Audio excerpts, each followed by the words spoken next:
Kegeraman masyarakat dengan aktivitas tempat karaoke terus berlanjut.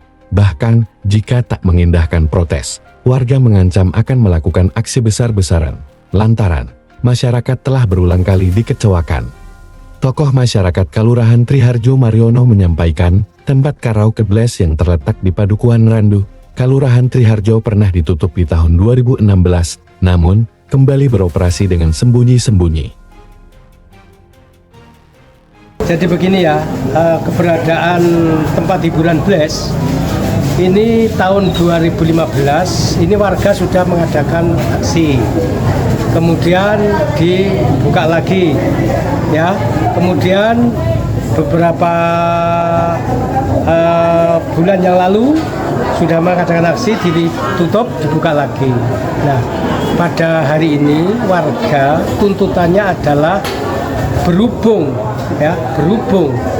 tempat hiburan itu ada di area masjid tempat peribadatan, maka warga menghendaki ditutup secara total secara selamanya ya. Apalagi sebenarnya untuk mendapatkan izin itu pasti nanti akan melibatkan warga sekitar. Apabila warga sekitar tidak mau bertanda tangan, maka tidak akan mendapatkan izin. Oleh karenanya tuntutan warga sampai detik ini harus ditutup secara totalitas.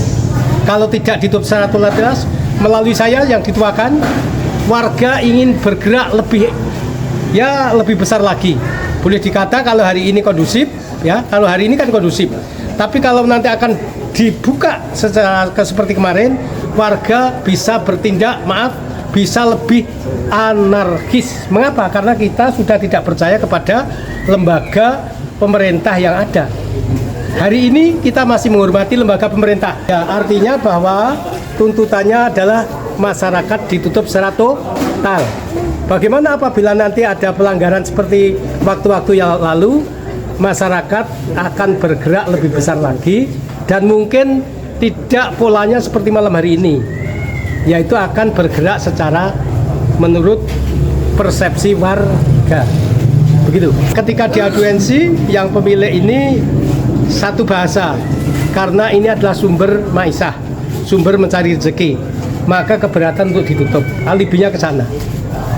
Tetapi alibi itu tidak bisa legal, kemudian bisa membuka dengan alasan tersebut. Intinya bahwa ini adalah sudah melanggar norma. Norma apa? Norma sosial. Norma apa? Norma agama. Norma apa? Norma hukum yang tadi disampaikan oleh Pol PP. Jadi 3 norma dilanggar sekaligus. Ini sudah dilakukan upaya penyegelan, kemudian ditindaklanjuti malam ini dengan format pengajian yang kemudian diikuti oleh masyarakat terkait dengan keberatan terhadap keberadaan karaoke Bless. Jadi prinsipnya kami sudah melakukan upaya secara sesuai dengan perda yang ada, hanya memang tadi tidak ketemu dengan yang bersangkutan, ownernya, dan posisi tergembok sehingga baru kita lakukan pemasangan secara segel. Rencana kita di hari Senin akan kita lakukan pemanggilan terhadap yang bersangkutan. Semoga dengan upaya-upaya persuasif, mandiri, secara kesadaran, tanpa harus kemudian dengan upaya paksa. Jika tidak terpaksa, itu semoga sudah bisa mereduksi dan bisa menjadikan kondisivitas lingkungan terkait dengan keberadaan ini. Itu yang kita harapkan. Apakah tempat ini tidak ada? Secara regulasi yang kita peroleh dari OSS baru NIB yang kemudian ada. Sedangkan NIB sendiri itu kan by system ya, siapapun bisa mengakses, siapapun bisa mengeluarkan, mengeprint, karena itu nanti akan ada feedback secara sistem. Hanya ada syarat tertentu setelah NIB ini yang itu harus dipenuhi oleh pelaku usaha. Nah, dari Maret 2024 sampai dengan sekarang ini kita belum melihat persyaratan-persyaratan lanjutan terkait NIB ini. Bisa dikatakan ilegal. Bisa dikatakan tidak berizin. Dan mungkin sedang melakukan proses perizinan. Saya nggak tahu karena tidak bertemu langsung ya. Dan dalam hal ini sebenarnya kita berharap ada dari yang bersangkutan Pak Widodo untuk kemudian kooperatif lah, bagaimana bisa dilakukan seperti apa, upaya yang ditempuh sejauh mana itu, agar kemudian kondisi-kondisi ini bisa kita jelaskan secara stakeholder OPD dan mungkin nanti juga bisa juga lebih gamblang kita jelaskan kepada masyarakat. Dan tempat itu akan mengganggu ini menjelang Ramadan? Iya, menjelang Ramadan, apalagi kan ini menjelang Ramadan. Kalau kemudian kita berbicara Ramadan, memang nanti singgungan-singgungan terkait dengan keberadaan karaoke, terkait dengan minuman beralkohol, terkait dengan tempat-tempat penginapan, itu akan menjadi catatan kita untuk kemudian bisa kita himbau untuk secara jam operasionalnya bisa memahami kondisi yang ada di masyarakat terkait dengan bulan Ramadan. Tapi ada peningkatan pengawasannya juga. Iya, akan kita melakukan monitoring patroli terkait dengan keberadaan tempat-tempat yang kemudian secara norma sosial itu mungkin memiliki tingkat kerawanan yang cukup tinggi. Ya, jadi di 2016 itu kan dasar penutupan TDUP. Jadi waktu itu tertanda oleh dari Dinas Pariwisata Pak Kris Sutanto kalau tidak salah yang menandatangani. Tetapi dengan proses yang ada saat ini dengan Undang-Undang Cipta Kerja OSS, maka terkait dengan TDUP itu menjadi tidak berlaku. Nah, ini yang kemudian mungkin sebagian masyarakat kita belum paham. Nah, maksudnya kita dengan Perdatibum saat ini.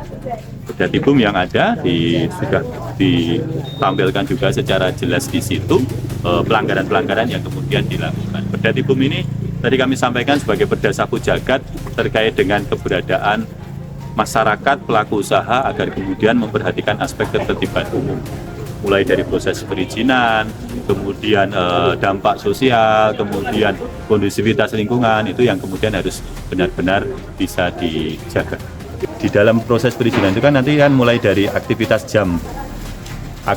jamnya, apa istilahnya, kalau kemudian dampak sosial masyarakat keberatannya, kemudian yang mungkin secara dampak ekses sosialnya itu kan sangat mungkin kalau tempat-tempat usaha seperti ini. Nah, nanti di situ proses pengawasan ini yang kemudian masuk. Jadi nanti pintunya saat ini belum berizin. Kalau kemudian sudah berizin, nanti pintunya pengawasan. Nah, di pengawasan ini akan bisa mencabut izin. Nah, prosesnya kemudian ketika tidak berizin berarti menjadi ilegal.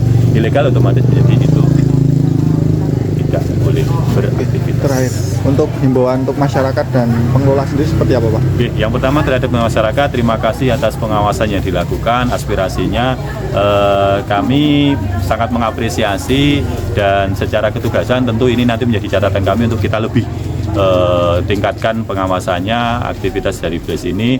Semoga dengan pengawasan melekat baik secara masyarakat, secara petugas, ini bisa mengeliminasi, menurunkan ya hukum pasar akhirnya yang kemudian terjadi, sehingga secara otomatisasi prinsip ekonominya kemudian tidak akan ada aktivitas itu. Nah, kepada pelaku usaha sendiri, siapapun itu mohon untuk taat patuh terhadap proses perizinan. Sebelum izin dipenuhi, jangan melakukan aktivitas kegiatan berusahanya. Ketika kemudian izin sudah ada, monggo silakan melakukan aktivitas usahanya. Tetapi konsekuensi dari izin yang diberikan adalah pengawasan. Ketika nanti persyaratan perizinan ini ada yang dilanggar, maka pengawasan kemudian masuk untuk kemudian pencabutan terkait dengan perizinan. Seperti itu.